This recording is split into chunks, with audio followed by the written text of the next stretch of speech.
Welcome to the Outer Realm with Michelle Desrochers and Amelia Pisano. Airing live on the United Public Radio Network, 105.3 FM in New Orleans.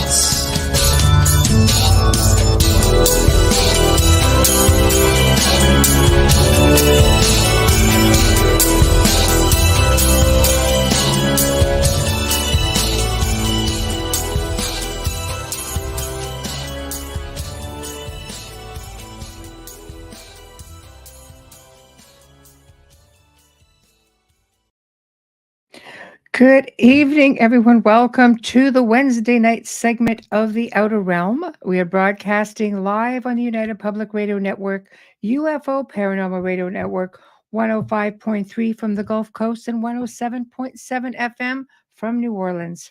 We're fully sponsored by the amazing people over at Folgers Coffee who have been a part of our journey since the very beginning. So thank you, Folgers. We couldn't or wouldn't want to do it without you.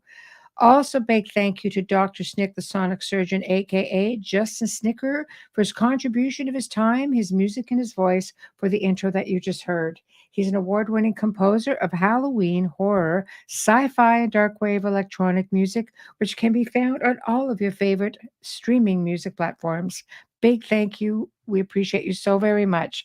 Also, big thank you to Steve McGinnis, the artist behind the banners and logos here at the show. Check him out on Facebook and Instagram. He also specializes in the horror genre, but does phenomenal commission pieces of any sort. So, The Outer Realm, yay! We are really pleased to be a proud sponsor of the upcoming event, Contact and Symposium 2024. Which is going to take place on April 20th, 2024 at the Off-World Bar in Toronto, Ontario. And the event will be from 10 a.m. until 5 p.m. So this is going to be a first for them. And basically, they are still looking to get their guests in order. So it's Contact and Disclosure Symposium. And that will be again in Toronto. So also really pleased to announce that we are happy to sponsor again for the second year running the Halifax Paranormal Symposium, which will be held on Saturday, October 12th, 2024 at the Halifax Tower Hotel and Conference Center from 9 a.m. until 6 p.m. So two great events, and we're really, really pleased to be a part of it. So hopefully you guys will be able to, check it out, especially if you're in the area. Sure to disappoint. I know the Halifax Paranormal Symposium had their first one last year, and it did phenomenally well. So check them out. So tonight, we welcome back Jack Roth. He's going to be discussing his film series, which has produced the award-winning documentary films. And this one is going to be Extraordinary, The Seeding, which was done back in 2019. And I've seen it. I have to tell you, I found it enlightening yet heartbreaking at the same time. You hear a lot about contactees who are essentially, having babies, and their babies are taken from them, and all kinds of things. There's just so much to be, so much to consider. Then you have to kind of wonder who's really taking them. Are they extraterrestrial? Are they maybe my lab? I mean, there's just a lot to really think about there. So we're just going to wait for Jack to chime in. And for those of you guys who want to just read the whole, the description of the show, you can go on the Outer Realm page. You can go on UFO, Paranormal United Public Radio page. You can go on any of the Canada's Most Haunted pages, and they're there so you can read it. So just trying to gear everybody up for tonight. So Amelia's under the weather tonight, so boo, she's not here, and I know she really wanted to be here. We had such a great time with Jack the last time he was on the show talking about his book, Killing Kennedy. So I thought, wow, this is going to be pretty cool. So anyway, everybody, without further ado, our special guest, Jack Roth. Hello. Hey, how are you? Can you hear me? I can hear you. How are you? I'm doing great. Thanks for having me back. Oh, pleasure. Big big boo for Amelia. She's under the weather, so she's asked me to extend her apologies and a big hello and a big thank you, of course, for the book. So, Oh yeah, well, that's a shame she's not here. yeah, she was disappointed. It's just, unfortunately, what do you do? It's the time of year besides that, right? But I've been gearing up like, yeah, I've been waiting for it. I wanted to, to really talk about this movie. I've seen it. I've seen all the films, of course, and I am a fan. And I was really torn with this one. So, because it made me feel sort of like, wow, this is incredible. And yet, wow, this is kind of sad at the same time. So before we even get to that point, why don't you just walk us through, the whole background behind it? What made you want to do this sort of film? Sure. Well, we had done the first film, and it did very well, and that's when we got distribution for that. Right, And we really wanted to tell this complete story, and we felt like we could do it in a trilogy, and that's when we decided to do the Extraordinary trilogy. right, And so the first one we did on a lower budget. It still was incredible, but it was really just one man's story. right, But what what happened was, as we were doing that documentary, we started to talk to all of these people, many of them women, who started to tell us about these unexplained pregnancies. mm, And it led us to believe that, okay, this is the second part of this story, right, because you could talk about lights in the sky, you can talk about being abducted and being on an alien craft, right, but then what's happening while you're up there? And this is where the seeding, that's what this film focuses on. right, And it's not just, we talk about unexplained pregnancies, but really what we learned was that people were being abducted, and sometimes it was the same, they would see lights in the sky, and it was this process, and then all of a sudden they would have maybe had missing time, or they felt something had happened at night while they were sleeping, mm, or they saw things, and some of it might have been repressed memories, so right, they didn't realize it for years. right, And so what would happen is, I'll start with the typical scenario, the of course, typical event, where you had men and women, but let's take a female. right, And we were hearing these stories about when they did, if they did regression therapy or these memories came back to them, that they were taken by ET, brought up to a craft. Now we know going back to the 60s, early 60s, Betty and Barney Hill, they were abducted, yes, they were taken into a craft. They remember things in regression about being taken. And Betty Hill remembered talking to these ETs and trying to communicate with them, and they showed her the star map and all this. Fascinating. But what we didn't know, we didn't, that in that case, we didn't hear about what this was. And now what it is they're abducted and they do experiments, right? But what kind of experiments are they doing? mm, And that people might remember, they might recall big needles, they might remember yeah, being paralyzed, they might remember uh, skin and saliva and blood samples being taken. So it's obviously it's a medical experiment of some kind. right, And so and what women learn and feel is that they were at some point during that process impregnated, mm, not in the traditional sense, but in a very high level technology, uh, what we would call a hybridization program. right, So they're putting some level of their DNA, some portion of their DNA, mixing it with whatever, put impregnating, and what they would do is this. There were males that were obviously they've been abducted as well, and from the males they would take sperm and other things, right, right, and DNA, and they would do what they do in their very advanced way, and then they would basically impregnate a woman, a female, and the Right. female would then be back on Earth. Mm-hmm. So then what would happen is over the course of the next couple of months, they would feel different. They would, sometimes they knew they were pregnant. Mm-hmm. And in a lot of cases, it was the kind of thing where it was impossible. And, you know, we spoke to several women who don't sleep with men.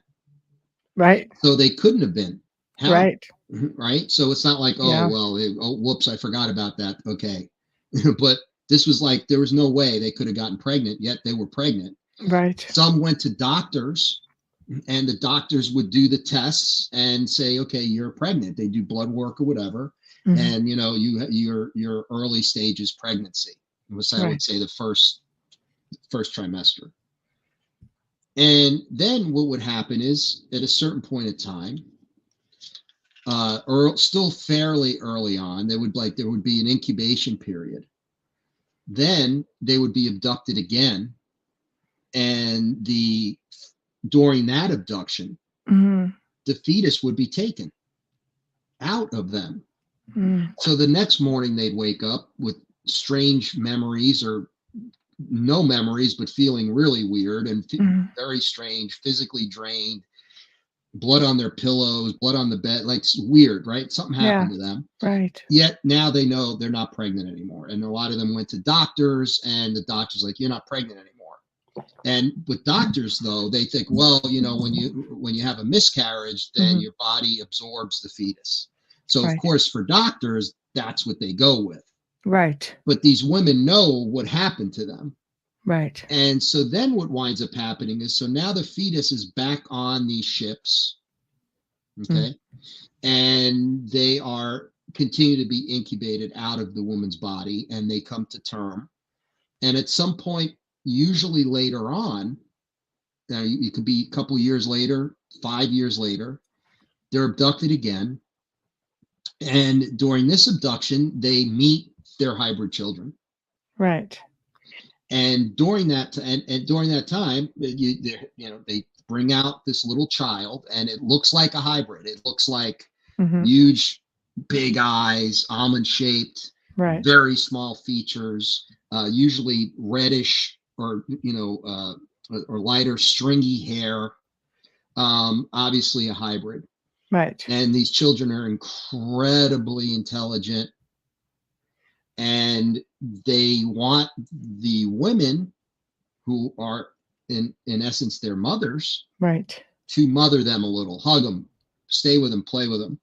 right. They're not allowed to stay with them because the women are then taken back to Earth, right, in bed or wherever it is. So then now, who knows what's happening to these hybrids? Right. So this is the basic, I say basic story because some are a little different than others. Right, right. But these were the stories we kept hearing. So we thought it would be a natural progression to do Extraordinary 1. After we did that, then do Extraordinary the Seeding, and focus on, okay, people are seeing these things in the sky. People are being abducted. Things are happening. There's stuff on their clothing. They have missing time. What are these false pregnancies? What's going on here? Are there hybridization programs? Does the military know about them? Right. So then that's when we get into all interviewing whoever we interview, et cetera, to try to determine and document more than anything, to educate people what's happening on these craft. It was very interesting to me because you often hear about women, because they're the ones who are pregnant. But I liked that you actually spoke to men as well. And people don't realize, it's just as traumatizing for them. Listening to a couple of the interviews, my heart went out to them. I was just like, oh my gosh, you don't think about it. It's a violation for them as well. Most certainly. Not exactly in the same physical way, but of course.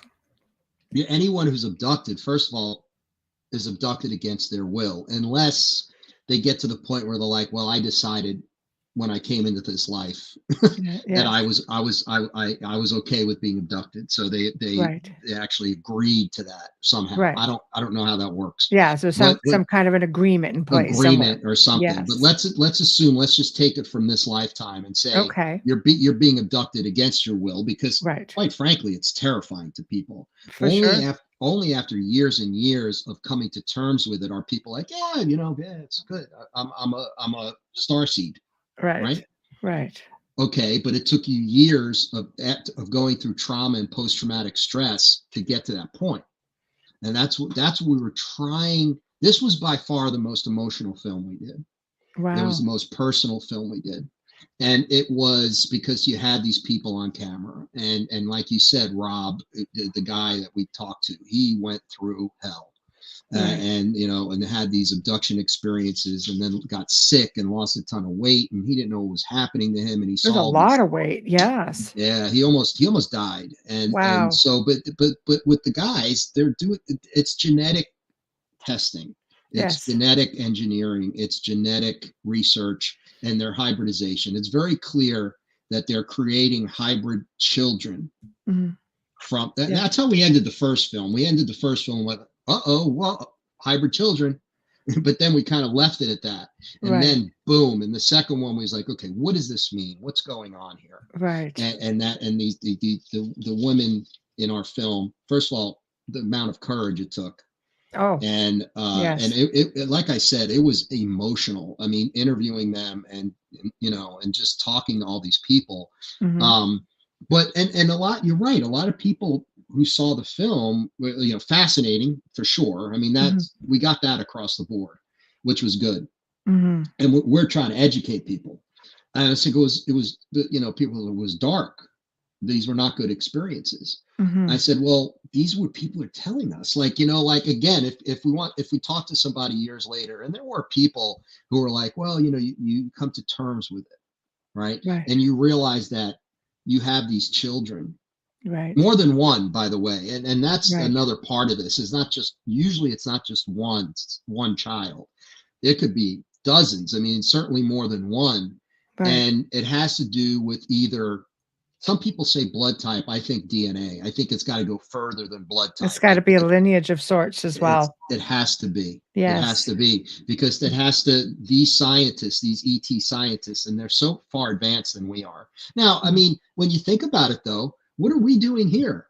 We've created hybrids, It's a true. goat or a sheep or something we Oh, created. our feeble attempts. Yeah. Our feeble attempts, but now you read Right. about, like, they're going to bring back the woolly mammoth, and this is a Yes. real Yes. thing. We will have woolly mammoths back on Earth. We might have the Tasmanian tiger back on Earth, the Right. dodo bird back on Earth. Right. And when you think about, and that's our tech, that's our, as far advanced as Right. we are. Think about civilizations that are 1,000 or 10,000 or 100,000 years more advanced. Sure. So they're, Sure. and But they then still need us. they need us. And Yeah. they need us because there's several, and we could talk about this. Very interesting. It's a great part of I say this. let's do it for Why? sure. Why? Yeah. Why do they need us? And Good then, so question. is it, first of all, why are they doing it? Right. And so then the question is their race dying? Hmm. Are they trying to create a superior race? Hmm. Are we hybrids already? I answer And that. well, I mean, think about it. That whole missing link thing. I mean, how did we, or do we have ET? I don't like to say it because I'm trying to be. I'm a Right. documentarian. I'm trying. I don't want to Right. say what, but honestly, after everything that I've researched and experienced, I Hmm. think that our DNA has been messed with for thousands of years, Right. and starting 100,000 years ago. Right. And so that's how we evolved.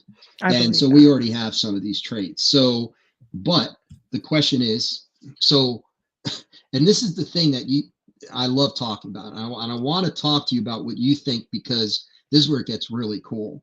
Okay. They, for whatever reason, and here's the kicker. Here's the other factor.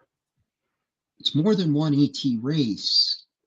most likely that's doing the hybrid experiments. I So there, completely agree with you on that. and there could be different, therefore more than one agenda. Yes. One agenda could be we need to save our race. So we're doing hybridization experiments. And this is, I say this real quick. I don't want to hog the, but No, this no, is no, no. This important. is you Yeah. know how we are on the show. This is about you. So talk away. Bovine DNA is bovine hemoglobin, cow's hemoglobin, is very close to human hemoglobin in the way it's structured. Yes.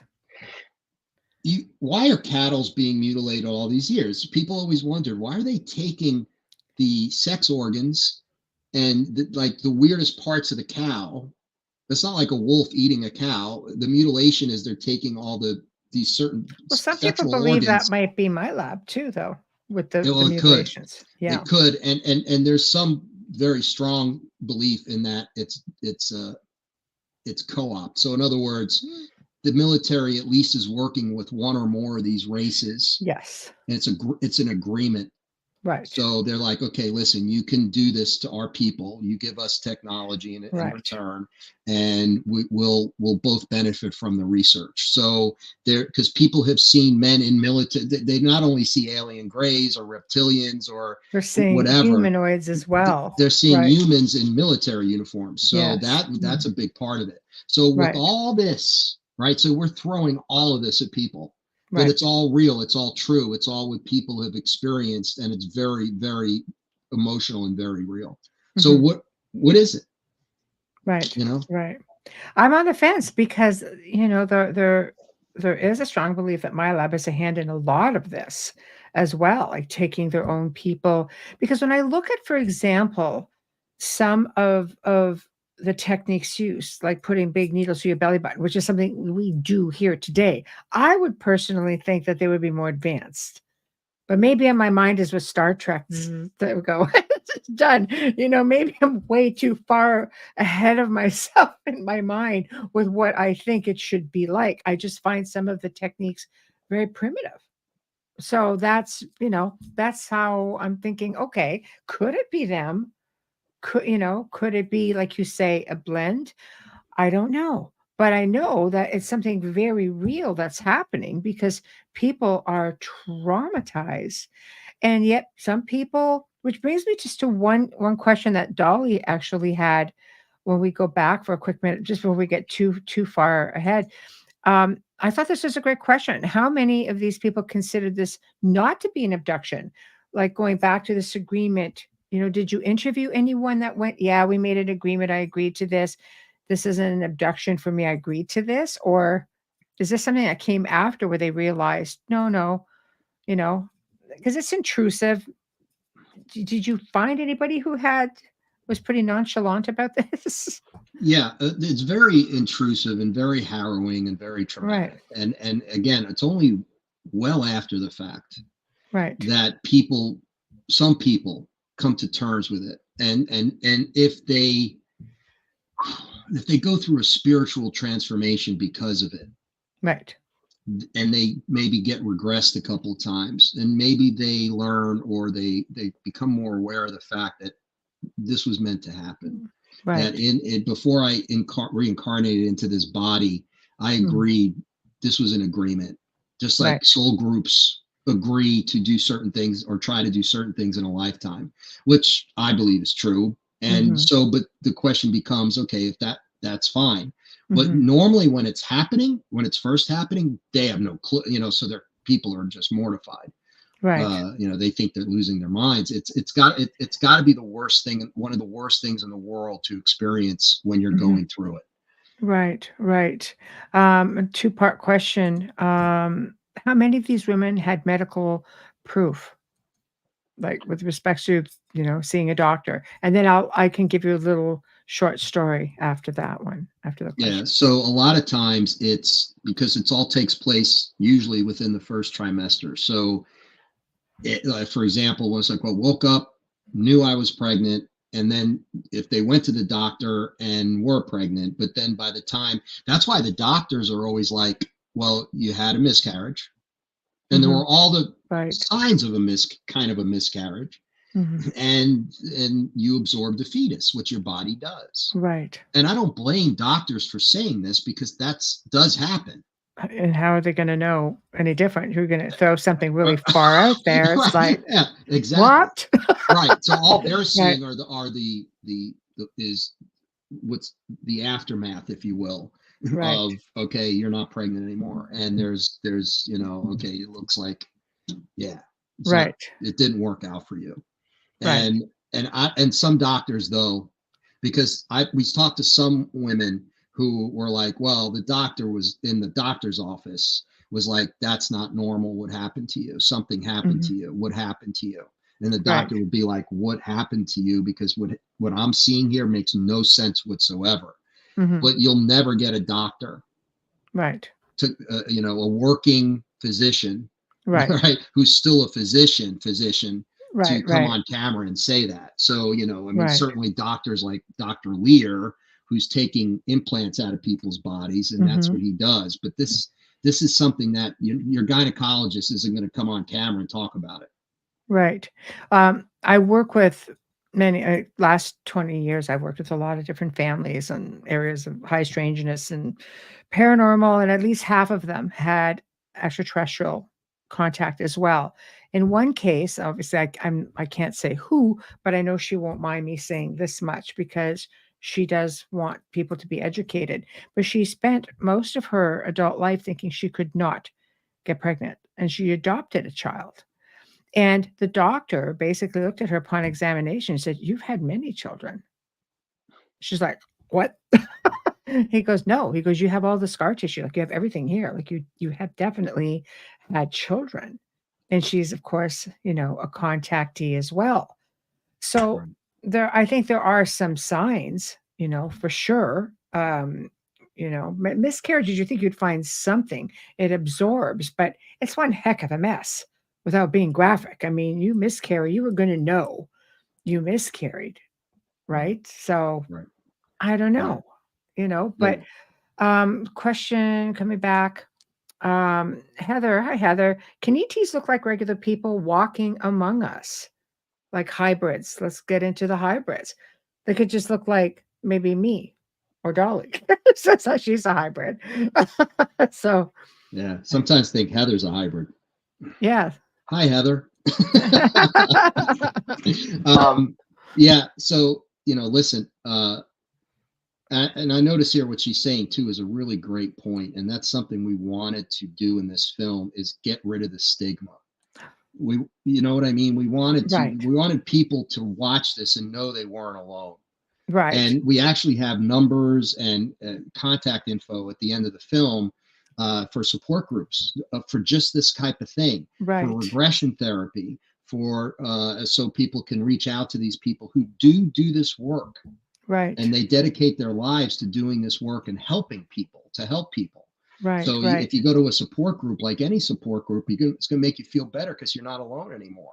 And then you have someone to talk about, to talk to. Because that's the hard one. You're not going to find too many support groups that are going to bring that in. And this is in reference to this comment from Heather that says, just for the audio listeners, there would probably be a lot more people talking about abductions if they felt as though they weren't the only one that it happened to. And I do agree. Dolly says, I have 4 hybrid children. I'm 100% aware and agreed to have them in real time. And she does have proof. So I guess it comes back to one of those things where some people are aware and say, yes, I know with, I had a family member who basically started off with twins, had one child, and was sort of like there was no proof left of where the second child was after ultrasounds and everything else.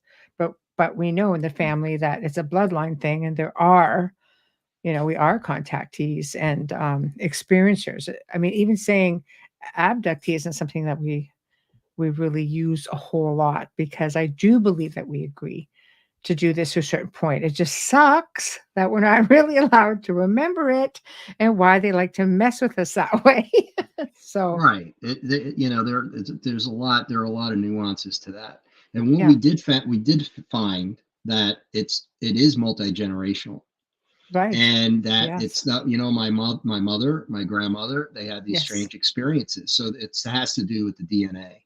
Right. And also found that a lot of these women had military contact. Like, so in other words, they were either in the military, or their fathers were in the military, or their grandfathers and grandmothers were in the military. We Dolly. kept finding this out all the Yeah. time, all the time. And so Right. that begs the question, well, is it that you're being served up on a silver platter because you're in the military, and the military has agreements, so they're within their own, they can Right. control it and say, okay, private so and so or sergeant so and so, she has the right DNA. And Right. maybe that's not by accident either. Right. Right. So Yeah, there's I would think militaries would be more apt to make agreements more so than, let's say, governments per se. I imagine some of them are aware of it, because I mean, let's face it, everybody's disclosing except for one. well, it's exactly right. It's definitely above black, right? It's dark black projects. I mean, Yes. that only need to know, and only certain people know. Presidents do not know. Right. On the need to know basis, and they don't need to know, And they do essentially. not need to know. So, Right. and it's like, these are the treaties we have, these are the arrangements we have.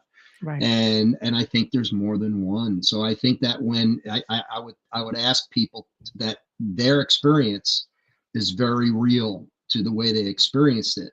But if Right. another person's experience is different, please keep in mind that it could be a different alien race doing this to them. It could be Right. my lab experiences are always negative. That's from what we've heard. They're never good. So it's True. because it's the US, it's these, Well, this is why I ask about like some of the primitive technology. Dolly, whose father was military, who was ex-military, knew hybrids exist, and they hunted them down. Yeah, Dolly, I love what you're saying, and I have a theory, and because I want to get back to it. This also ties into what Heather asked about: can they be walking around? Okay. Yes. There is a book that I'm going to recommend. That's not my book. It's called Rachel's Eyes. Read it. Get it? Read it. Because I'm going to write it down right here. Rachel's Eyes. And here's why. In the 70s, when the ETs, let's say, for example, like anything else, they start doing hybridization experiments. And this may have started thousands of years ago, for some sooner, not as long ago. But certainly, if you look at the modern era of UFOs and UFO sightings and abductions, it really started right after World War II. Hmm. So let's take from that time frame forward. In this particular book, they talked about a woman was talking about her daughter, and how her daughter met this girl in college. Her daughter was blind because she had pretty bad diabetes. She wasn't completely blind. It was very hard for her to see very much at all. And she went to this community college in California, I think Central California or Northern California.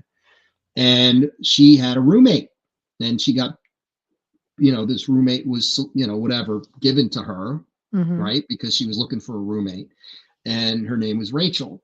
So of course she could never really see Rachel, but the mom, when she came to visit, saw Rachel, Right. and Rachel basically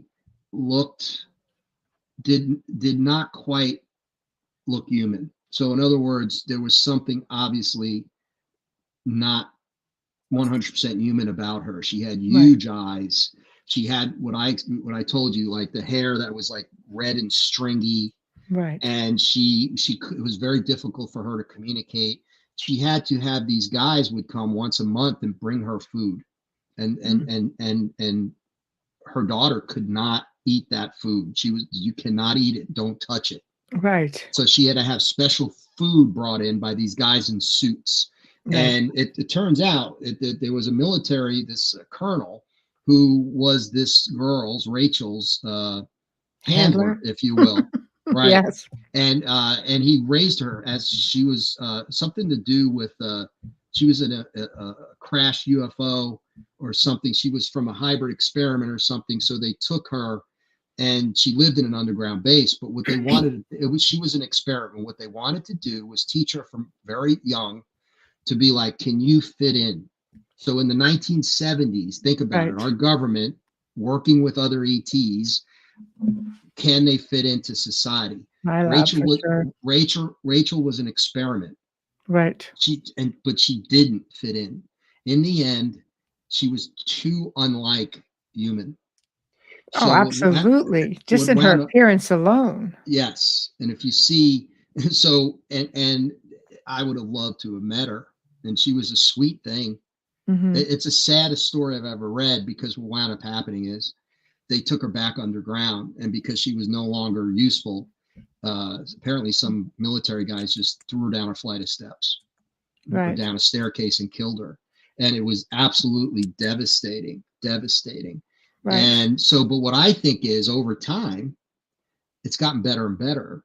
So now in the 70s, some of these, they may not have passed for human, but certainly in 2023, 24, mm-hmm. they could easily pass as human. And we've been told time and time again that there's tens of thousands, if not more, of them walking around now. And sometimes they live in certain maybe communities. The MyLab version looks a bit awkward, like this poor girl. Maybe actual extraterrestrial versions look like you and me. I really think the technology, it's like people, I've had people recount their stories to me, and when they go through hypnosis, and it's almost like like a robotic sort of, I saw this, looked down, saw a line on the floor here, this. It's just very, very different, almost programmed, whereas people with actual extraterrestrial experiences, it just seems to be everything they see is different. You could just tell that this is an out of this world experience. It's not so like lines on the floor. I mean, you don't have walls aboard some of these crafts, but you have primitive tables, like the lines again on the floor, primitive doorways, and so I don't know, like, how do you differentiate when you're interviewing somebody who's having these experiences as to what's what? Because I would think with that kind of technology, they are going to look like you and me. I mean, mind you, in 40 years, from the 70s, absolutely somebody would have tweaked it for sure. Right. Well, it's advancing, right? They're getting better and better at it. It's like anything else. And adopted toy food as well. Exactly. So, yeah, I think you have to look at all those factors and consider. It's impossible to know for sure. But like you said, we interviewed the one woman, when you saw the film, she was in the military. She's ex-military. Right. Retired military, and her story was incredible to me, because she was in the military and she knows it was military. She knew, like, yes. She was like, listen, I was fed to the lions here, and it was so emotional for her. But again, you have to consider that it's not just MyLab. It's not just the Greys. There's other ET races that have programs. And some the reptilians are a big one, and the reptilian one we know is nefarious, and we heard, and this was something I don't want to believe, but we interviewed Dr. Jacobs, and I believe that was for the third film, but there were people that have done so much years and years of research on this, and some people think it's all about colonization, that they're trying to basically replace us. And because the climate's changing and all that other stuff, they're going to replace us with a superior race of beings, smarter, that more adaptable to what's about to happen to the planet, and huge the intelligence levels through the roof, more intelligent than we are. But did this not happen? If we think back to the ancient Sumerian kings and the Anunnaki, there's that missing link where, there's like Neanderthal, and then there's like, bam, here we are. Right. Do you think maybe it's that sort of an idea? Like there's this big transition somewhere we're just going to jump over. Yeah. we hear about it for so long. It's like, oh, I want it to happen already. Not if it's a really bad thing, but like, it's hard to say. Is it good for us? Is this part of the next step in our evolution? Does do these hybrids allow us to become galactic citizens finally, and for there to be full 100% disclosure, or are they're going to replace us? And I'm not saying either one is true or not true. I don't know. There's no way to know.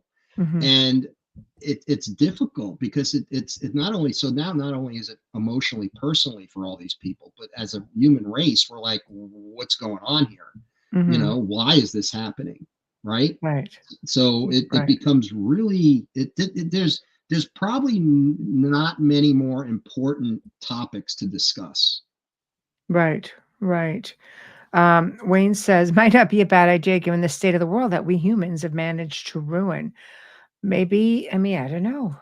Is it just to build us better with respects to, I mean, not just upgrading us, but enlightening us, evolving us somehow. That is something that, and they would lead us. So in other words, the hybrids that they're creating, they're not going to replace us, but they would help us all transition into the next phase of our evolution.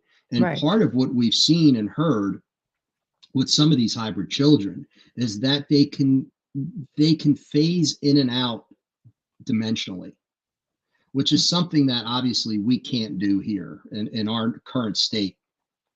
So if ETs are advanced, not only advanced beings, but also higher dimensional beings, then maybe these hybrids have all the, see, here's the thing about humans they love, and we've heard this over and over again. They need us for our, obviously our DNA, but they also need us for our, what I call souls. They need us because of our connection to spirit and our connection to the source of everything.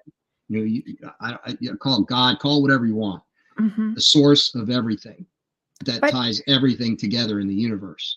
Do you not think that there are ETs out there who are probably more connected than us? Like you have the shining ones, or you have the light beings.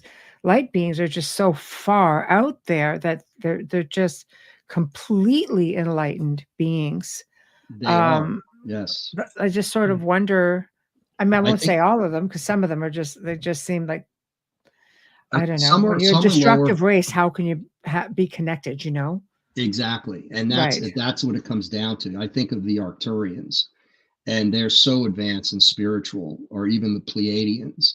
But then I think of the reptilians, and not all reptilians are, there's a faction of reptilians that we've learned, and again, I can't prove this, but that people have talked about, where this faction is very lower vibrational. Very much darker. And so there are those races that still want to control, want to destroy, want to rule over others. And I think there's this war going on behind the scenes of the ones that care about us and want us to evolve into these something like the Arcturians or the Pleiadians. And if allowed to, I think we will. But there's also the lower vibrational races, ET races, that do not want that. All they want to do is control everything about us. And I think I think that's part of the problem we have on this planet right now. We're very dense vibrational, lower vibrational. Earth is difficult. It's tough down here. And I think that some of these, perhaps the reptilians, take advantage of this. They can easily manipulate human minds. Well, they can also project. Are they, people say, well, they shapeshift. I think maybe it's something along the lines of that they can project what they want you to see. Okay, Ed, I'm going to get your comment in one moment, because it's a fairly lengthy one and I want to spend time with it. So for just one moment. But Tamara says, what if they deposited us here and then they can move us somewhere else? I don't know.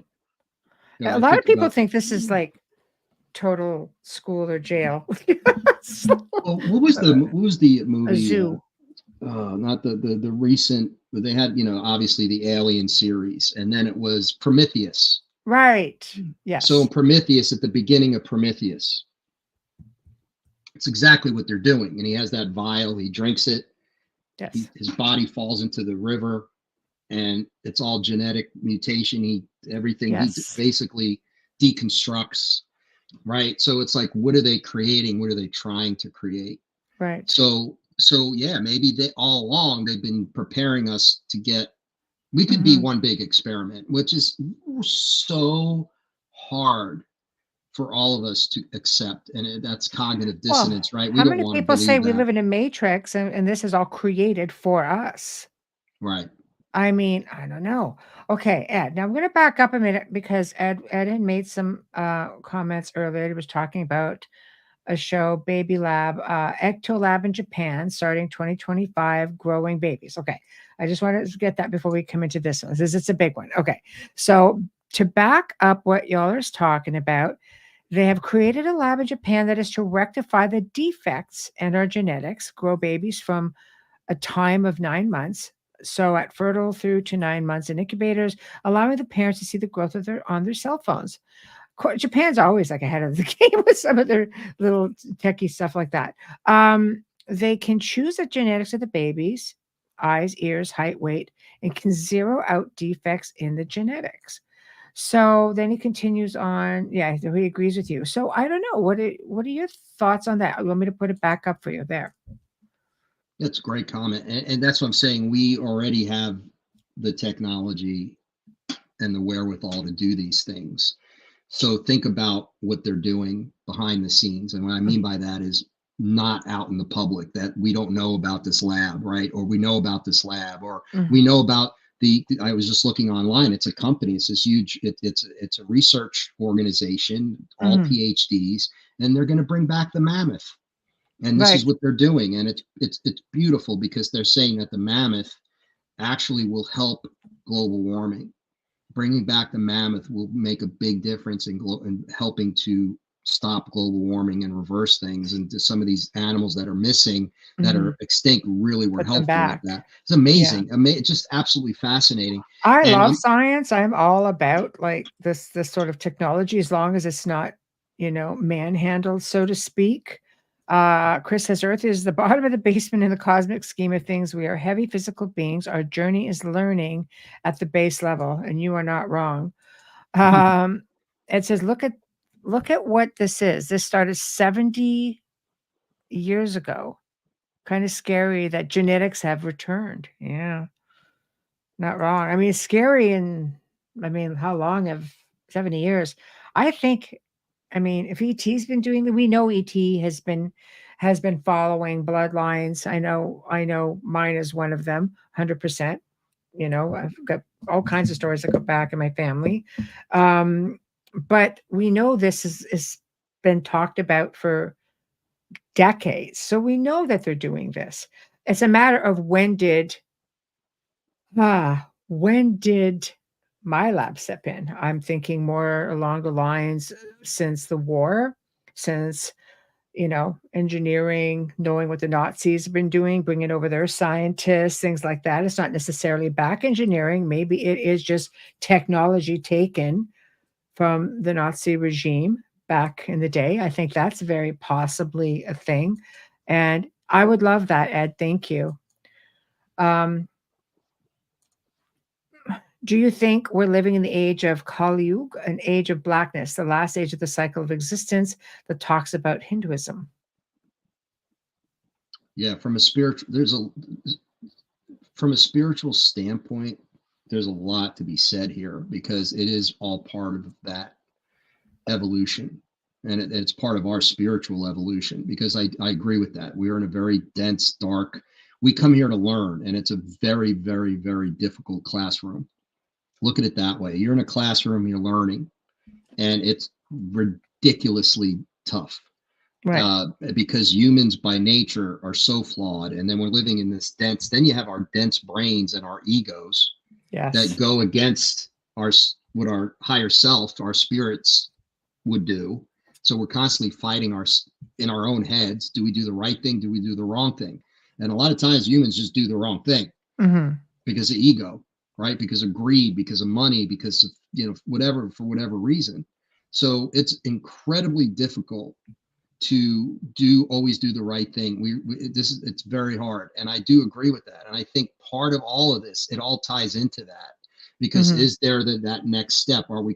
Is our vibration going to be raised as a race, as an entirety on Earth, where the entire vibration of the planet is about to be raised into the age of Aquarius? Right. There's a little bit of a higher dimensional thing there. And are some of us being stepped up? Are some of us being, amped up a little bit, right? To be able to help with that transition. And are some of these hybrids there for that? But I think in the end, it all comes down to intent. It's like with anything else. We have the My Lab, and whether My Lab's just military, or I think they have to have help from ETs even to do that, because they're still taking you at the middle of the night through walls and bringing you back. It's hard for me. Like, I can't just imagine the military. They need help, and it's like, okay, help us get these people here. And then we'll do some experiments with you, and then we can figure it out. Like, that's what I see happening. Right. But it's all about intent. If the intent is to colonize, then that's bad. If the intent is to raise the vibration of everyone on the planet, then it's good. Yes. I agree. It says we're already doing this while Hitler was. Okay, well, Hitler was. Western State Mental Asylum in Staunton, Virginia. Dr. Desrochers was work with or alongside Hitler here in the U.S. That's interesting. A lot of theories with that. That's a whole other show in itself. I think, Jack, we need to write a book about that. No, listen, there's the Hitler connection, Nazi Germany. The things they were doing. Right. That was like Frankenstein stuff. Right. Because it was all nefarious. The intent there was never good at any point in time. So whatever they were doing with their mind control, whatever they were doing with propaganda, whatever they were doing experiments genetically with, whatever they were working on, whatever they were trying to back engineer, was all for nefarious purposes. Right. So that's why when we won the war, and they lost the war, we got a lot of those. Us and the Russians were fighting to get those scientists here. And it's not just the rocket scientists. People don't realize a lot of the CIA's MK Ultra guys, they were Nazis. Yes. Oh, yes. Oh, absolutely. Yeah, we had someone on the show talk about that. It's very interesting, everything that she had went through.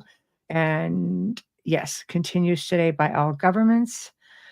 Project Paperclip. Yes. Good old Paperclip, Alan Dulles, who was in charge of that. And let me tell you, that goes back to Killing Kennedy, my book. Because that's all about people like Alan Dulles, John Foster Dulles, the Bush family, Prescott Bush, all these skull and bones guys. They loved fascism. They preferred the Nazis. That's why they were glad to have communism be the enemy. And they took as many Nazis, they helped as many Nazis as they could escape.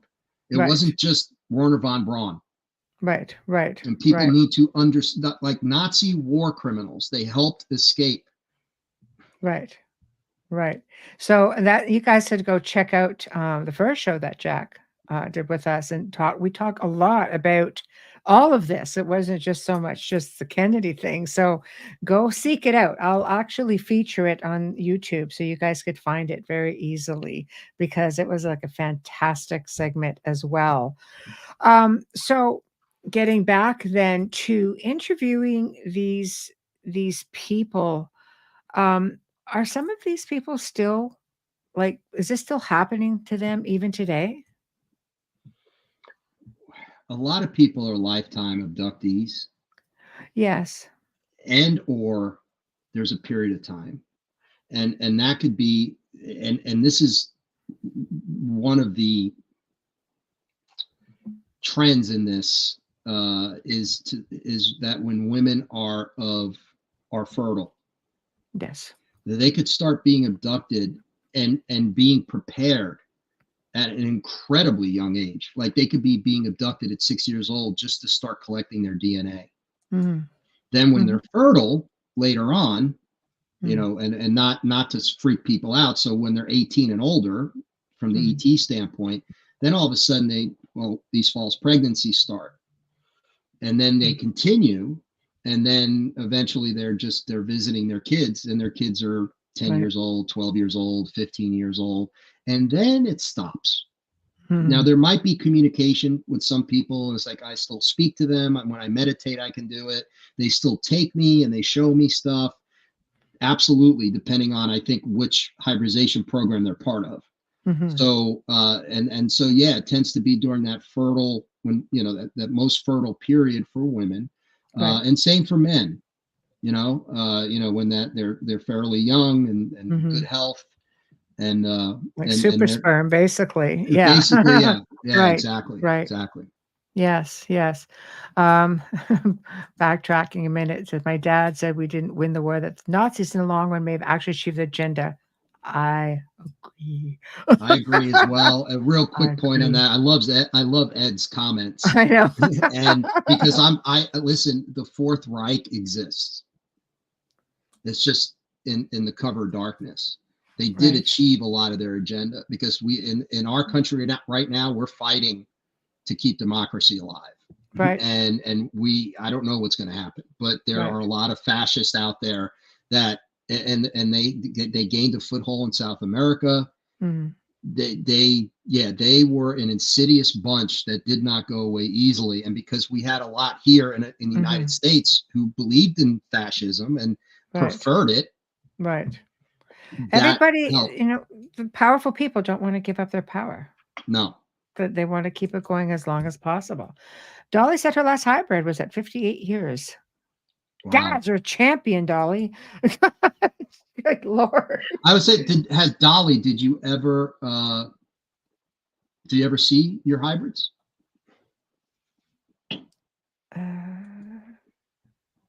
Yeah, all over the world. Yeah. Dolly, do you ever see your hybrids? I know, Dolly. I already know the answer. Oh, you do already. Sorry. She says yes. Right. She says yes. Yes. So maybe you can explain, Dolly, just put it in a comment, how they're doing. What happens after a certain time when you stop? Do you stop seeing them, or what is in store for them? Where do they go on to do? Because there's a lot of people out there who never get past a certain point. Maybe because they're not aware, maybe because they don't want the relationship, or maybe they're just not allowed to know because their journey with this child is complete. So if you could drop that down, and we can put it up, that would be outstanding. Yeah. Ed, my father was. Go ahead. No, I just wanted to add to that and say, a lot of times when the moms are on these ships and they meet their hybrid children, their maternal instinct kicks right in. And there's such a strong sense of love and it's incredibly emotional, and they always cry. They're crying because they can't be with them forever. It's just a short period of time. And a lot of times, because these children are hybrid, they don't have the emotional capacity that we do. So they're more like, yeah, okay. Right. Not that they don't, it helps them apparently, but they're not as emotional about it. They're like, okay, Mom. Right. They're very logical. Right. Like Spock. Yeah. Like Spock. So, totally. She goes, my first at 17 years is when she had him. He's a healer and medical. So, okay, could we back up? Are they medical healer on the ships, or are they here on good old planet Earth, or maybe another planet? At 24, he's an engineer. Okay. Oh, so they're earthbound. They're earthbound hybrids. Well, that's what I'm saying. I think more along the line, like you never know who you are, talking to. Maybe you're talking to a hybrid and you just don't know it. My third was at 54 years. She is still young. Very nice. Yeah, still young. So not career-based. So she would still be on the ships then, Dolly, or is she being raised by a regular family? Just curious to see, like, are they earthbound or are they off on a ship working? So, okay. And so get back to Ed. My father was Army Corps Intel officer. So I just want everyone to know I'm not just saying words. Well, I know you as well, Ed, and I know you just don't spew that stuff. Ed's nailing it. I can confirm he's nailing it. Yes. He helps on the gray homework, and here. Homework or home world. Okay. Okay. And she is on planet Orion system. The Greys in the Orion system. Right. So, and that's the big thing. Because there's different types of hybrids, and that's the thing that always confused me, and I couldn't get much. Not that part wasn't completely clarified for me after we made this film, because I couldn't determine. There's hybrids that are they go through the process I talked about. They stay on ship, and then they either go to their home planet or somewhere where they're not seen, and they continue to do their work, whatever that work might be. And then there's what you would call the earthbound hybrids, where people have children and you could just tell they're kind of hybrids. Right. And that brings in something that's another topic altogether. What does it mean to be autistic, or to have Asperger's, or to be is it all of a sudden now like this everyone, there's not an epidemic, but they're different. They think differently. They're not lesser. They're for the most part way smarter than people who aren't autistic. They just think more differently. Right. So this one woman wrote a whole book about it. Right. And is it the new human? Is this the new human we're talking about? And is this part of the hybridization? Right. Well, I tend to agree with respects to people with autism or even Downs. I truly believe that they are just brilliant. I have a niece with autism, and she's brilliant. Her mind works differently, but she gets it, and she's so gifted. She'll just sit there and look at me and say, what's this? Who's this person? Or, okay, who's growling right now? And I'm just like, growling? She goes, yes, I hear somebody growling. I was like, damn it. What got in the house? I don't know. But the thing is like she just picks up on littlest things, and with such pure intention. But she's brilliant. It's just, I think the brain just works so fast, and we're the ones that have a hard time keeping up. Yeah, I agree. I think we have to label everything, and we have to put everything in its right box. But in the end, they're special, and they should be treated as such. And it's only because we're not caught up to them that they're the ones who have to kind of be suffer and be annoyed in the world we live in. Right. Yeah, they must be looking at us like, man, why don't they see it? Like, how come they can't think the way I think? Right. I don't know. Right. Listen, that we can't. I'm not saying that that's 100% the case. I just think that there's it's a theory. we need to look at. Right. Hello. I heard from someone in the past who worked at a restaurant and was a waiter and was freaked out because he saw people who didn't even know how to use cutlery. Maybe they were just in training. So socialize them on planet Earth. Ed says, my worries are that this new generation born without sympathy and empathy. Oh, maybe that's the point. Makes for better rulers. More pragmatic, practical. Very possible. Very possible. You get to that point where it's still happening all over the place. I mean, I can't tell you how many people I have worked with over the years who have had these exact concerns with contact, and who have said to me, "Oh no, I know I have been, on ship. I know I have had children," and they just it's like they're curious, but they seem so disconnected. Maybe it's different when they actually see them, but I imagine it is a huge sense of loss when that time comes where they just can no longer see them. It's almost cruel in a way, because it's like, no, it's done now. You've seen your child, but now your job here is done, and now they will, you're never going to see them again. Or if you're lucky, maybe you will catch a glimpse of them, or they'll visit as young adults. But when you read stories about that, again, it seems like the child, now the adult, or they're just disconnected from the human parent. They've Right. evolved past it. Right. Right. And again, because they're hybrid, it's not as emotional. But for the moms, for the human moms, it's incredibly difficult. Incredibly difficult. And you saw that come out in the film when we interviewed, when we asked them, I said, when you saw your child. And there was one, when she was shown her child in a cave. Right. They actually came down, brought her. It was in Missouri, outside Missouri in the Ozarks somewhere, and there was a cave, and they brought her daughter down. And Right. there's actually a illustration of that. And Right. she had this contact, and that, I'm not sure if that's so, I can't remember exactly, but one of them where the child was like, didn't want to be there.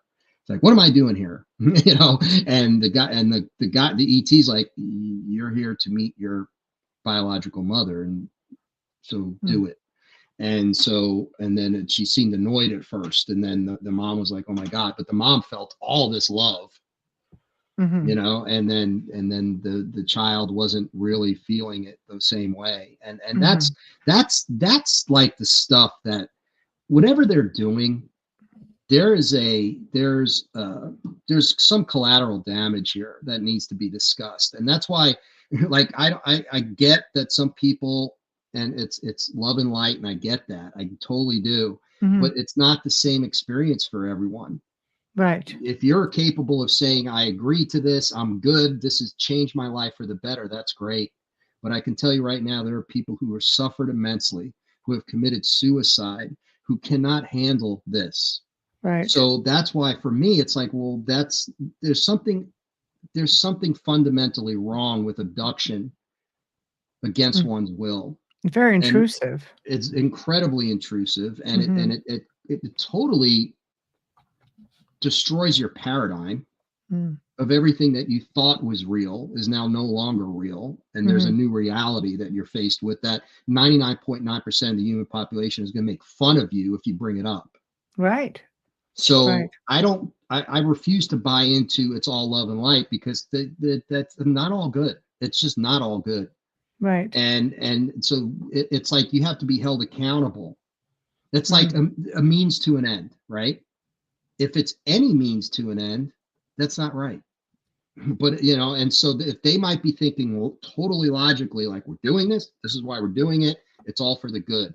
Yeah, but you're destroying people's lives in the process. Right. Not maybe everyone, but a lot of people suffer mightily because they're Mm-hmm. being abducted against their will, that Mm-hmm. they know of, Right. and they're going through this horrific experience. Right. It is really difficult. We interviewed a young man on the show last year, and he realized he was a MyLab abductee, Mhm. and he had just so many horrific experiences. And now he's an advocate. Like, he wants to talk about it, but it's like he said, it has damaged him so much. And whether, I mean, it's hard when it's your own people. That's even worse. But when you're looking at ET, there is something to be said. Like, I mean, I've been in experience since I was a child, and those memories started resurfacing more as an adult. But it is intrusive. When you are home in your bed at night, you're supposed to feel safe. And when you're being taken out against your will, it's that doesn't leave you. And I think it would be easier for people if they could basically call the shots on that and say, okay, I'm okay with it. Now, I've come to learn that you really can, if they're kind, and they are with me. And I'm just like, no, I'm not, I don't want to do that right now. Just let me fall asleep, then I don't care. But just let me believe at least that I fell asleep and I had a great night's sleep.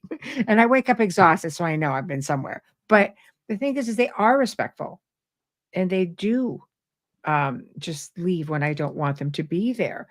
And I mean, I've woken up at times with hands on my head, like I know we're exchanging information of some sort, And I'm okay with that. But I wasn't the first time. I think I might have said something like, touch me and I'll break your arm. Because I was just like, and but then those hands just disappeared. And then it was just like, okay, I'm okay with that. But the next time when I felt them on my head, I was like, okay, I understand what's happening. You're just taking information, or you're giving information. And I would get downloads and started realizing just how important the information I was getting was. And a lot of it was just pertaining to my own journey, but I was grateful to have it. So have I had hybrid children? I couldn't tell you, because that's not something I have a recollection of. And maybe I chose that. Maybe we're the ones who say, I don't want to remember. you know Maybe it's Right. to protect us, depending, if you're looking at somebody who may be potentially at risk. It seems like it's to protect that the whatever kind of memory block they use is, it seems as that's a protection. That's to protect people so they don't remember anything. Hmm. But it doesn't work Hmm. 100% because people always have memories that come through, and they have nightmares when they're subconscious, when they're dreaming. And then if they get regressed, Hmm. but by being regressed and coming to terms with it, I think is when you can get past it. The only what do they say? The only way to get past your fears is to go through your fears, right? And Hmm. instead of around it, you can't go around your fears. So Right. you have to face it. And I think that's what some of these clinicians and the people that dedicated themselves to having these support groups and doing regression therapy on people who have been abducted, they deserve a lot of credit. Right. And they're in the film. And Right. we provide information to help people to deal with this, Hmm. because it is something that needs to be dealt with, and more Right. than anything, to know they're not alone. That's the key. Right. And how does one decide, okay, we're going to do this film? How does one find people willing to come forward? How did we do that? Yeah. How did you, because the people in your film are, you could see, like, some of them are just like, oh yeah, this is, an experience that's happened to me, and I got to meet my child. Then you have others who, I mean, they're breaking down, so it takes a lot for them to come forward, knowing full well that this is going to go international. Yeah, a couple things there. I think first of all, we talked to a lot of we didn't only talk to the people that are on film, on camera. Right. We talked to a lot of people that talked to us Mm. but didn't want to go on camera. Oh, interesting. So that's why we Interesting. knew so much about so many women and men as well, but it was just too much. And a lot of times it was like, listen, my community, I'm a member of the church, there's no way I can do this. Mm. And as filmmakers, you want to try to avoid the whole mafia thing where you darken their Yes. voice and their face, but that's okay. I think every once in a while, absolutely, because that's just saying they're talking, but they don't want to be seen. So, and I get that. And one woman was, she was in city council or whatever it was, or Right. just that their husbands would divorce them, which is horrifying because It that's like, wow, is. real supportive spouse you got there. Right. So, and a lot of times it was religious. So you have religion come into it and they think it's the devil, and then you got a problem. Hmm. And they're bringing exorcists over to your house. So you got to Right. be real people. I get it. We got that. But what we take pride in as filmmakers and as documentarians is that our reputation is that we are going to honor your story. We're not Hmm. going to make you look foolish. We're here for you to tell your story, and for us we're here to honor your story, and hopefully your story helps other people, and Hmm. they know that it's going to help other people. And in the end, what they see on the screen is, thank you for portraying me the way you did, because I don't look like a complete lunatic. And Right. it's like, we're not about that. That's not why we do what we do. And Hmm. it's very important. In fact, you have to, being face to face with someone who is either in the military or not in the military and is telling you these experiences, and they're Hmm. crying and they're breaking Yeah. down, that says a lot. Mm. And unless you experience that, a lot of us, it's hard because as humans we tend to be, if it doesn't happen to me, it doesn't exist. Right. If I don't see a ghost, ghosts don't exist. Right. If I don't Right. see a UFO, Right. UFOs don't exist. That's nonsense. That's closed-minded. Right. That's why we're still in the dark ages in many ways. I You know, agree. I agree with you on that, and I think we are in an age of this. I mean, like I say, most of the world's disclosing. Everybody pretty much has a camera phone. People are capturing all kinds of things.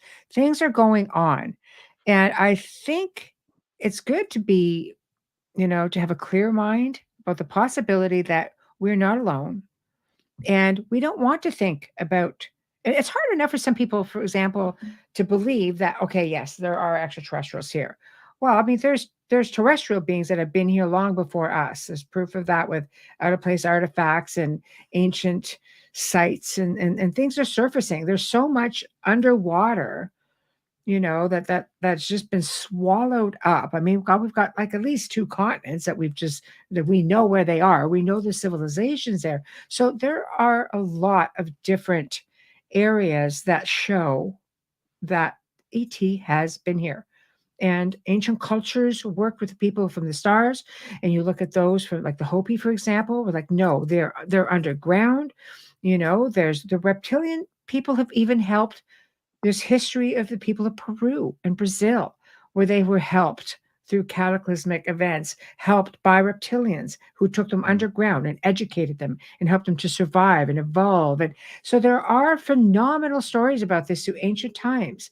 And for people of faith, they have to look at things like the Book of Enoch or Ezekiel's Wheel or Da Vinci himself, who went missing for 2 darn weeks, came back even more brilliant than he normally was. So, yeah. Something. He went to a cave. This happened in a cave. So did he go through a portal or did he come across an ancient civilization? We've talked to people who've been on the show who've claimed, that to have spoken to people who went on hikes, went into a mountain, and one just went through a portal and they've met blue avians. It's like, there's so many ways. This planet is an incredible thing. It's an incredible place. It's a living thing. It There are is. portals everywhere. Who's to say? I mean, maybe we're the strangers here. How did we become so closed-minded as a race of people, as a human race? How did we become so horribly closed-minded? Not all of us, but think about it, generally Mm, speaking. There are right, very few parties I can talk to this with people about. Like I have to really know my audience before right. I talk about this. And Yes, in most mainstream circles, no way. it's true. And what's sad is that, again, you can go back into our ancient past and look at ancient people from all different parts of the world. They emulated what they saw. Look at petroglyphs, hieroglyphs. Just look at monuments, ancient monuments and structures, and the pyramids, and they would build over power spots. Like, I mean, there are stargates. You can see them carved in stone on the side of a mountain. Go to South America. There's all kinds of them. Like, the thing is like when you say when did it happen?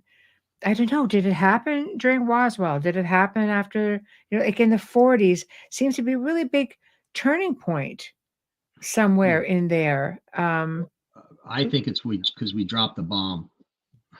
Yeah, That that caused a nuclear ripple effect it, dimensionally, it right? caused a ripple effect, and it really got their attention. Like, okay, they're about to destroy not only their own planet, but possibly have effects across the galaxy or universe or however that works. That Right, could have been interdimensionally.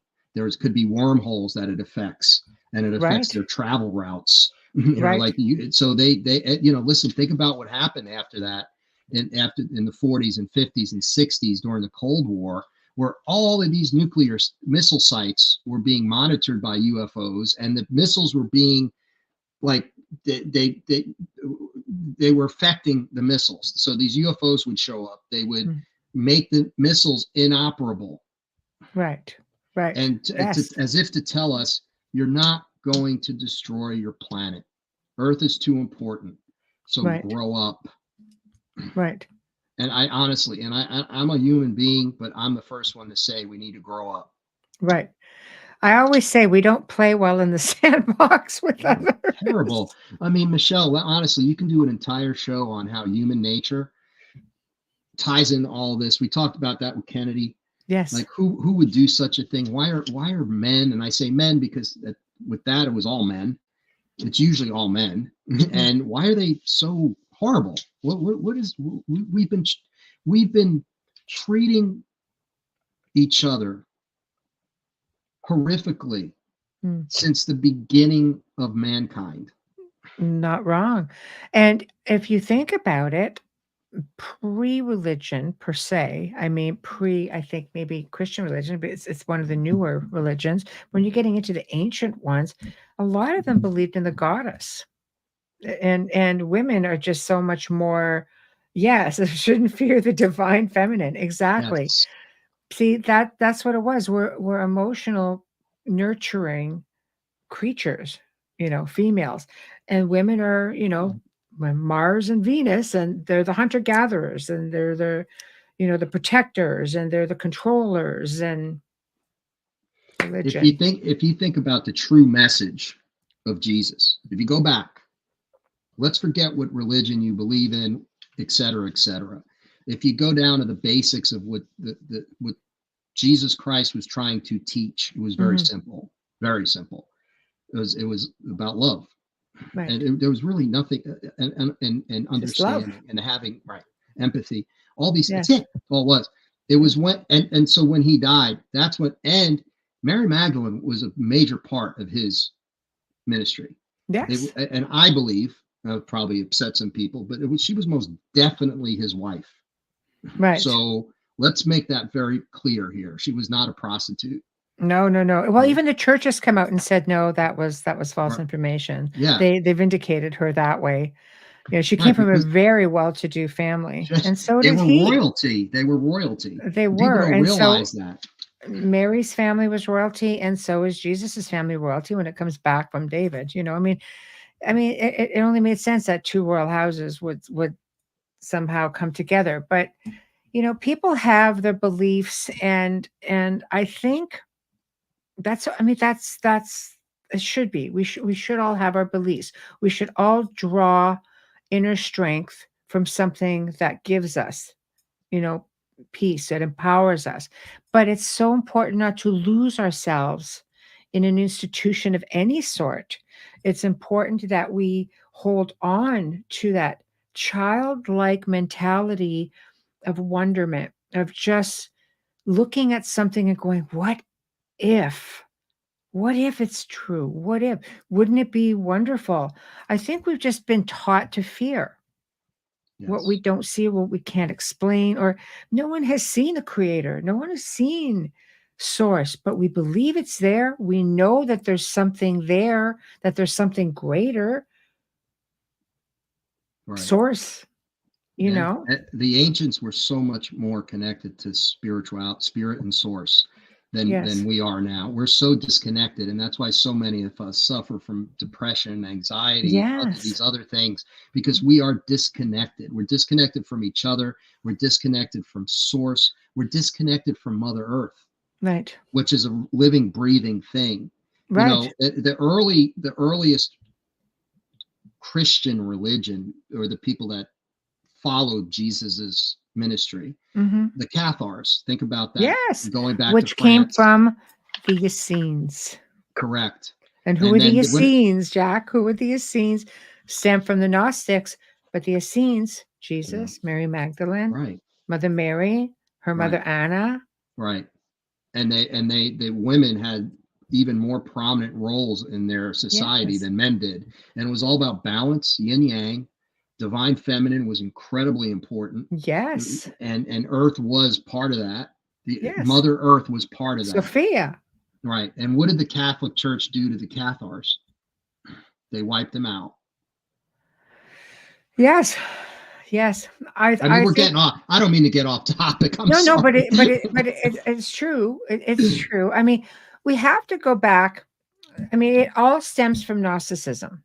The Knights Templars were Gnostics. Why? They're the keepers of knowledge, because they also had an understanding of the stars. Many ancient cultures had an understanding of the stars and star beings and constellations, archons, things like that. Like, they understood that there was danger up there as much as there was wonderment.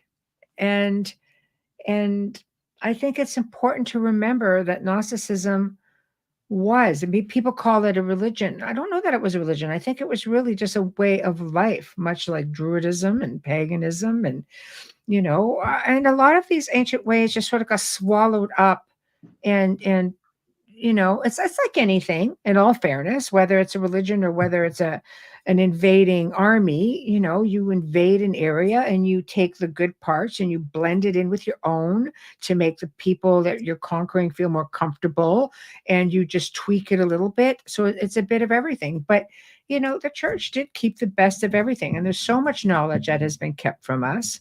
And what they didn't take, they burned. The Library of Alexandria. Right. Do you know how much information was stored in those books and how much of it disappeared, and then how much of it just got burned so nobody could see it? Horrible. Right. So strange. And Wise when you men. think about the ancient mystery schools, I want to do a documentary on that so badly, because I think everything stems from the ancient mystery schools. And you go back to King Solomon, Yeah. and his teachings. And there were 7 mystery schools in the time of Jesus. And what did Jesus, the lost years of Jesus, when he was supposedly, what happened? Mystery schools. His born and he was crucified, and started his ministry shortly before he was crucified. Not too long after that, he was crucified.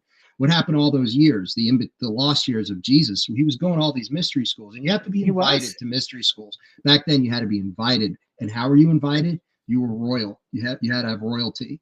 And he was from the bloodline of King David and King Solomon. So he was invited to go to all these mystery schools. That's why he knew so much. And someone asked the question, what is Gnostic or Gnosticism? Hold on, there it is. Yes. It's related to knowledge. It's anything to do with knowledge. So it's knowledge is power. Basically, it's trying to understand and learn things. The group of people. Exactly right. And out of them came the Essenes and the Cathars. And I've spent time, a little bit of time in the south of France, and I visited. Oh, have you really? I'm a world traveler. I love it. That is my dream. I want to do the whole Holy Blood, Holy Grail. It's very fascinating. I can connect you with people. In fact, there's going to be Hamilton White, who is the owner of the Tomar Horde, and he also has the full which collection did he just buy? I'm just having a brain shoot. The man who wrote, one of the writers of Holy Blood, Holy Grail. I'm a total brain shoot right now, but he bought the whole collection. So the Saunière Society is having an event at the beginning of June, and you get to go and see a lot of these places, and you get to let's just say see Rennes-le-Château in a whole other way. But it's a whole other thing. When I was there, even the cemetery was just all cordoned off. You couldn't get to it. It's just so really? People have just caused damage, but it's an incredible place. You have to visit Carcassonne, the holy city, which is where 20,000 Cathars were murdered. It's a whole lot of history in the Monseigneur. Of course, Bougueroche. You want to go to a place with portals and aliens? Really? I have a friend who does tours there all summer long. We need to talk about that. And that's I love that you're so into that. I just feel like if you want to really understand what happened, I think right after those 200 years or so after Jesus died, and what happened, what was really going on. Why was Mary Magdalene so revered in that area, where most of the churches they worship her? Well, most of the churches were built by Templars, and Templars did worship her. So when you're looking at this woman, it was not the Holy Mother; it was Mary Magdalene. Yeah. So they built to her. So what are the mystery schools, Lady Spiderwitch would like to know? There's modern mystery schools, which I actually did some work at one, and I wanted to learn the basics, and I did, and it was a wonderful weekend, and it was a really great experience. And we'll get back to this, but remember this: the power of ritual. Okay, so now I'm gonna go back and I'll come back to that. So, ancient mystery schools taught ancient knowledge. So, what was this ancient knowledge? Where did it come from? Mm-hmm. Right? If King Solomon was teaching it, and he was the wisest of all kings, King Solomon, and that's where the Templars went It when is. when they sacked Jerusalem. They took it from the Muslims. They went to the Temple Mount. That was King Solomon's temple. What did they find there? When we talk about things like sacred geometry and alchemy, Mm-hmm. these are It's some of all the about alchemy. it's all about alchemy. And what It people don't is. understand, It alchemy, is. what it is they say, well, it's turning something into gold. Yes, but there's much more than that. It's an energetic thing. It's being able to understand things and be able to, I don't want to say manipulate, but to understand the elements, Mm-hmm. and to be able to tap into the energy of that, Right. and to create, and it can help with so many things. And and then listen, if you look up alchemy, there's 8 million books on it. The Yes. Philosopher's Stone, Nicholas Flamel, you go and go and go and go. Mm-hmm. But it's the same with sacred geometry. There's a power in Yes. sacred geometry, and Yes. it's a vibration. It's literally a vibration, Mm-hmm. and Right. it's a higher vibrational thing. And when you do things a certain way, that's why the ancients built things the way they did and where they did, Absolutely. And do you right? know there's information out there that says that Mary Magdalene came from the Sirius star system? I would believe that. I get emotional when I think about her, because I think people miss the boat on her altogether. And I I think know so. that there was a lot of, now there's more of the divine feminine, Mary Magdalene. There's Oh, a more heck now, of a thank lot. God. But But I still think that her place in the history of the world is should be much bigger. mhm, And I think about, I feel like, how do I say this? I'm not a religious person when it comes to a same. particular religion. Right. I feel like I have an incredibly personal relationship with what I would call the Christ consciousness.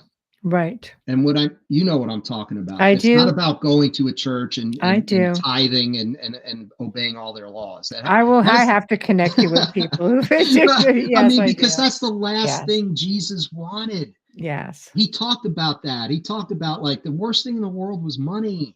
Mhm. The worst thing in the world was power, Mhm. right?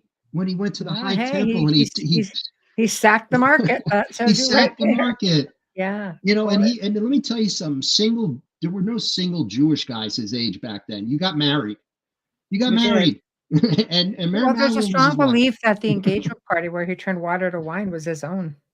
Because back then, it was customary, back then, and don't shoot the messenger, people. I'm just saying what was customary for people back in that time, not necessarily him, but they wanted to make sure that the woman they were gonna marry was fertile. So a lot of times she would be pregnant already because they wanted to make sure that they could keep their bloodline going. So they wouldn't marry until, they knew at that point, so then they could celebrate. And I love ancient traditions. There's just so much to it all. And I just think people back then were more, I mean, the times are harsh throughout all of our history. Times were harsh. There was just a lot of war. There's just a lot of, like the plagues, and, times were just very, very difficult. There's always been warmongering throughout how many cultures? I believe the indigenous people all around the world are the most connected people. Mhm. And with that being said, you have to pay attention to their oral history. You just have to pay attention because they are the keepers, I believe, of the true knowledge, whether that goes back to, like our North American indigenous people, the indigenous people, down in, Australia, whether it be the Mayans, whether it be, the Incans, like it just goes on really all over the world. All of these people, for the most part, had some kind of ET connection. Indigenous people did, and they talked about it. So we're missing something in there. We're missing something in there, and we need to try to find that back because I mean, I'll introduce you to a friend of mine who does tours down in the south of France, and he talks a lot about the Christ consciousness and goes to all of these power spots that Mary Magdalene would say, the cave of Bethlehem, where she would stay. This is where she spent the last years of her life, and up on these mountains where they go to, he sent me a photograph of a woman who was there just, looking at something on this power spot, and right behind her was a saucer, right in the middle of the day. Oh my We God. catch them all the time. I can, my friend Richard Stanley. He's a director of Island Dr. Moreau. The color of change. What is? I can't remember the name of it. Sorry, Richard. I'm just having a brain toot. But he just tours down there as well. Right. And he's just, these are all people who are well connected. And I'll send you the name of a book, even that you may or may not have heard of, with respects to Rennes Chateau, that you should read. It was Henry Lincoln that my friend Hamilton bought his whole collection after he passed. He's got that. But here is a book that Richard actually told me to get. It was called The Refuge of the Apocalypse, Doorway into Other Dimensions. Rennes Chateau is the key, Elizabeth Van Buren. I can send that to you. I would Elizabeth Van Buren. That would be incredible. And listen, I know this is really might seem off topic, but it's not, because what we're talking about with the ETs is all part of this. Yes, it is. And I feel like when we talk about the ancient mystery schools and that knowledge, where's that come from? Well, when you're more connected, if you're more connected spiritually and you're more connected intergalactically, where are you getting your information from? What are you accessing? What did Leonardo da Vinci access? Seriously, I'll disappearing it for 2 weeks. And then he's like drawing submarines and tanks and airplanes. Like, what was he accessing? What knowledge?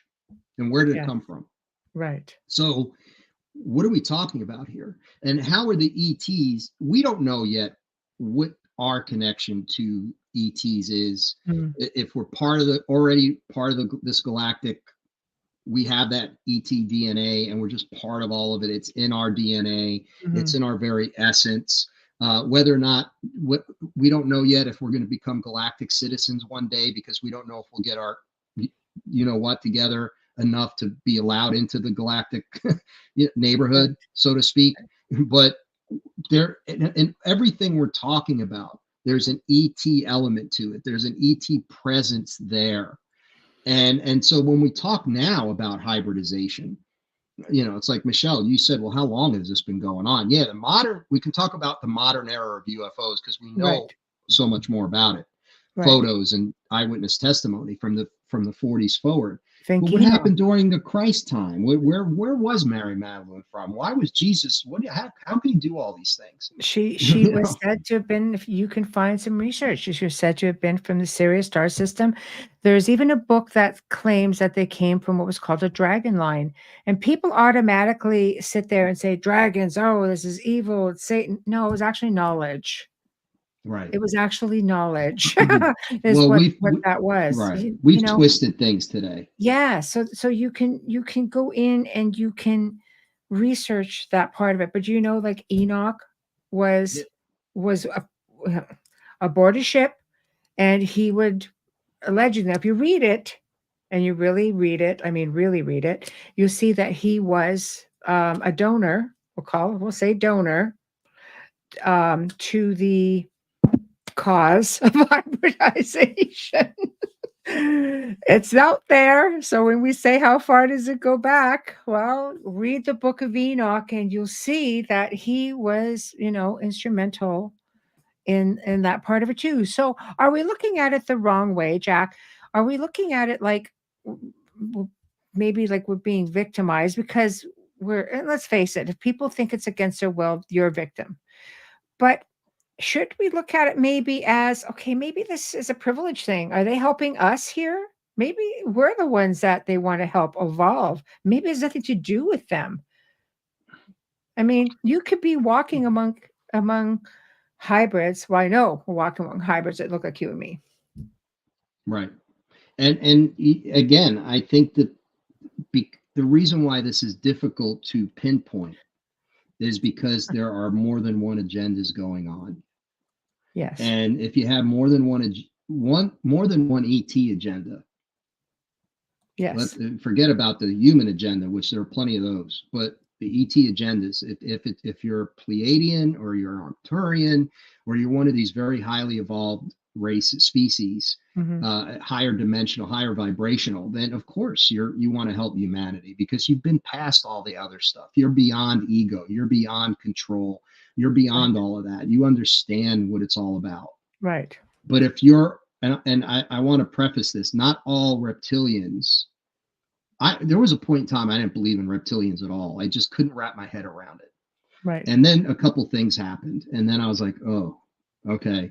and then I learned that it's a faction, one faction of the reptilians that's nasty and very lower vibrational. But there are factions of reptilians who are very highly evolved and very, very benevolent. So that's important for us to understand. It's just that the faction that's very lower vibrational and nasty is really nasty. And I can say that because we had a bit of a thing happen because of the stuff we were doing. And there's no other way to describe it other than that there was a bit of contact made. And let's just say I've never experienced such nastiness in my life. And that energy was so negative and horrible that it literally made my skin crawl. It really gave me pause. And I'm a love and light guy. And the reason why we make these documentaries, we want to help people. That's why we made these documentaries. That's why we do the things we do. So for me, to me, it's about love and light. I don't want to get involved in things that are dark and nasty. I would rather let other people do that. We're researching. I get it. We're going to touch some of that stuff. We're going to come into contact with some of it, but I try to avoid it. So, but every now and again, you come face to face with something and you're like, okay, we have to come to terms with the fact that it's always a fight between good and evil. Right. I know that sounds trite, but it's not. I mean, it's a reality. Right. And we always have to try to take the high road, be the better. And, and one person asked me, how do you deal with these reptilians? It's just, and I say, be better, just be love and light, don't give in to them. Don't let them control you. It's like a human trying to manipulate you. They're very manipulative. Well, more manipulative. Yeah. I truly believe that we are. I think there are just people on this planet that are just trying to hold on to whatever power that they have. And sometimes that means there's collateral damage. I feel that, we don't have control over what's going on, but we have control as to how we handle it. And I truly believe it is important to continue on with our own journey of evolution. We have to continue to evolve because one day our time here will be done. And it's important that our own evolutionary, how we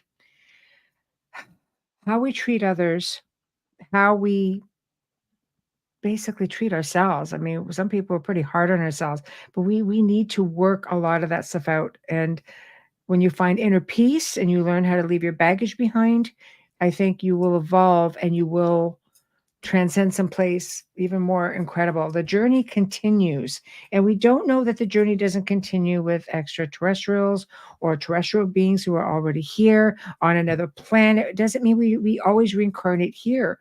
You have the ability to reincarnate into other places. And maybe that's just, we're the species with amnesia. We really are. I don't think we remember where we come from and where we're going. We just have complete amnesia. We're thrown in this place to say, here, don't tell you where you come from. They don't tell you what you did wrong. They don't tell you what you need to improve on. But you have to remember everything you're doing here is karmic. You're suffering and fighting for some kind of karma somewhere. So the sooner you just work it, I think the sooner that you get to maybe enjoy the ride a little bit more, but just only an open mind. will help you get to that point. And I feel for all of these people you've interviewed. It was heartbreaking for me to watch, yet, I feel like the ones who got it were, but then there's that element of disappointment. It's like, oh, like it's done now for me, but at least I got to be a part of it. So maybe that's the end result. It's just really, you know, And really, and that's why we made the third one, because we felt like the second one did what it was supposed to do. It laid out, it right. documented it. Here you go. Believe it or not, this is what we got. And but that's why we knew we were doing a third one. And I know we're going to talk about that another time. But that kind of brings everything together from the first two. Right. And again, we'll talk about that, I know, on the next time. But so I look at it as, yes, it is. It's definitely the most emotional one. And we had a couple of people like, it was too dark, it was too negative. And I'm like, yeah, but you have to understand, this is what we got. Right. Right. And so, but what we have to do is, like you said, well, how are you going to react to it? Let's understand that it's happening, right? Right. And what we try to do is for the people who experience it to get that they're not alone. That was the positive note on that, you're not alone. So a lot of people who watch that were like, oh my God, I'm not alone. And that in itself was a very positive thing. And so that's the start. That's a great starting point to be like, okay, listen, sometimes we have to deal with realities that aren't good. And come on, there are a lot of realities that we deal with that aren't very good. So, no. And this happens to be one of them that is, at least on the surface, does not look very good. Right. But let's, we'll go a little further with it in the next documentary, and we'll try to put all the pieces of it together. Right. And that's what that's what we did with the trilogy. Right. I agree. And I think realistically we're getting there, and it's sad. We all evolve at different, at different speeds. Sometimes not everybody can follow along, and it's very difficult when you have to keep going on your own. But you know what? At this point, I think it's been a terrific show. I think we've really got a lot of fantastic information in, and I'm just so pleased that that you joined me tonight and talked about your film and all of your other beliefs, because I do believe it all comes full circle. It really does. And we're going to be talking about the next show the next time you come on, and that's called I didn't even realize you did Ghost Soldiers of Gettysburg. Okay, there's another show. but we're going to be talking about the revelations. So can you tell us real quick a little bit about that so we know what to expect? Sure. So, we go through the first two films and we get to that point of, this is happening. This is, people are being abducted. There are experiments going on. There seems to be this hybridization program or programs. The third film talks about why. What's the end game? What are the possibilities? So we taught in that film, we focus on the three main schools of thought on what it could be, and get into an even broader understanding of what's happening today as we speak, with possible disclosure, but to really get into it's like you said, you have to go from A to B to C. You can't go from A to F or A to M, because people, it's very difficult to follow that. So that's what these documentaries do. So we're just finishing at this point. We're putting it all together, and it was my favorite one, personally, because of the interviews we did and the information we obtained, and it really ties everything together. And we talk about the positive school of thought and the more negative school of thought, but we have to be prepared for all of them. We have to consider all of them. Right. So and then be strong and in the ways that we can as human beings. So that's, and I'm excited to talk about that, because that was an amazing experience. Well, I'm really excited for it. So, I mean, especially if it's going to go in this direction, because this probably could have gone another hour with just a whole lot of different content. But in the end, everything all ties nice and tightly together.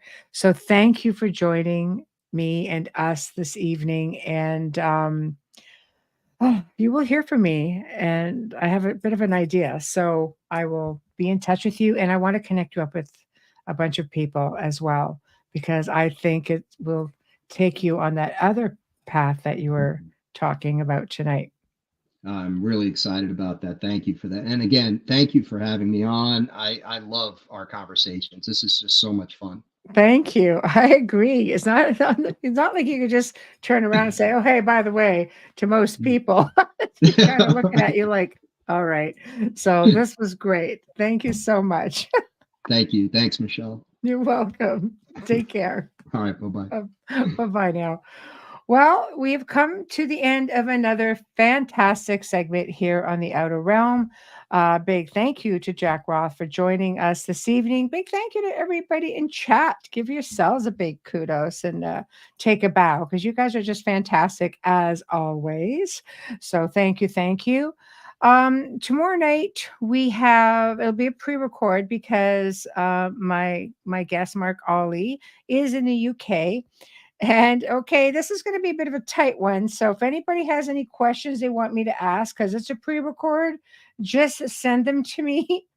Let me put up the show email. This, hold on. Let me do this, because I want you guys to send me your questions. This is one that is going to be a bit controversial, and it's really, some people get really sensitive about it. But we're going to be talking about the conspiracy surrounding the moon landing. I know. I know. So love them, hate them. We're going to talk about the ones that have been debunked. We're going to talk about the ones that are out there. But all fantastic events have conspiracy theories. And for every little grain of conspiracy theories, might be a little grain of something else in there. So feel free just to send your questions in, or you can go on even go on the Outer Realm Facebook page and go under where the show will be, and you can post them there. But I will see them for sure through email. So I highly recommend that. So, guys, thank you for joining us tonight. And big thank you to Folgers Coffee. Big thank you to Dr. Snick, the sonic surgeon. Big thank you to Steve McGinnis. Big thank you to the United Public Radio Network, UFO Paranormal Radio Network, 105.3, 107.7 FM. Good night until next week, because tomorrow's a pre-record. All right. Take care, guys. I'll meet you in the chat room tomorrow night. How about that? We'll have some fun. Night.